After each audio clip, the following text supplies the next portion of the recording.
Hello and welcome back to Dukascopy HQ. Now, as the Euro crisis rages on, we've invited Carolyn Schwab of Be1World Limited to discuss what business leaders are doing behind the scenes to improve business sentiment in the Euro area. Carolyn, thank you very much for coming in today. Thank you for inviting me. Now, in your view, what impact has the Euro crisis had on business owners and investors and owners of assets in the region? And which businesses do you think have been hit the most by the crisis? You know, they have had a big shock and losses, of course, recession, and now they are questioning themselves. And as we know, the first impact was on Greece, very, very deeply. So the sectors that have been touched, as you know, is immediately transportation, tourism, real estate, and also, of course, the crisis of the debt in the bank, the credit for the renting, for housing, for consumer. We hear daily of politicians' meetings, leaders having discussions, but what are business leaders doing behind the scenes? They are, you know, they are all the time working behind the scene with the government, with the big institutions, the banks, which are the best client for them. They have money in cash, so they can always recapitalize the banks. They can always help in joint ventures, the government with their programs. So it is very often the case, and most of all now.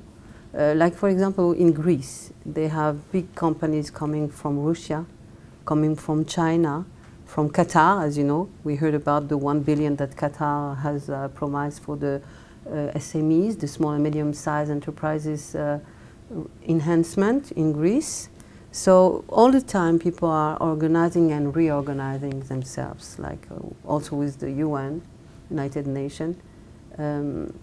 Namely the UN, European Economic Commission, they are very present in Greece.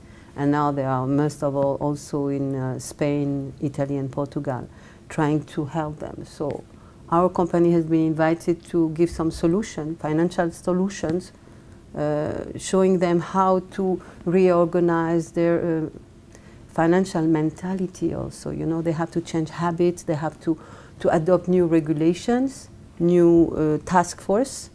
And we've been speaking about financial funds, public-private joint ventures, helping people to recapitalize in their companies. So what sort of solutions are we seeing coming out of these meetings and coming out of these ideas then and these corporations? Many, many solutions, like for example, the government in Greece or in Spain or in Italy are going to privatize many programs that were in the charge of government because it was social. You know, this new tendency of social entrepreneurship and social environment, and also the charge of the environment, economically speaking, but also to enhance the industry with the new norms. All this require a lot of money. They don't have the cash. The banks cannot afford anymore to give this cash to the government. So they are inviting very confidentially now big brands and big groups and private equity to inject money inside the project with parts. They would benefit, of course. So what are politicians doing, or what could they be doing to support these solutions?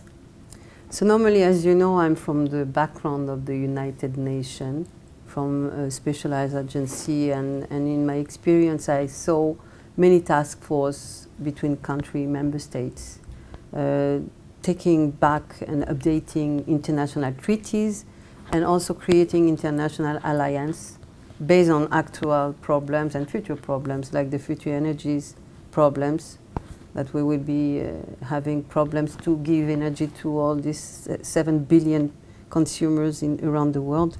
So in this task force, people from the private sector and from the government and from institutions are working together to really resolve the problems immediately.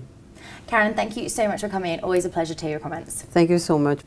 That's all we've got time for right now, but stay tuned for more exclusive interviews. Goodbye for now.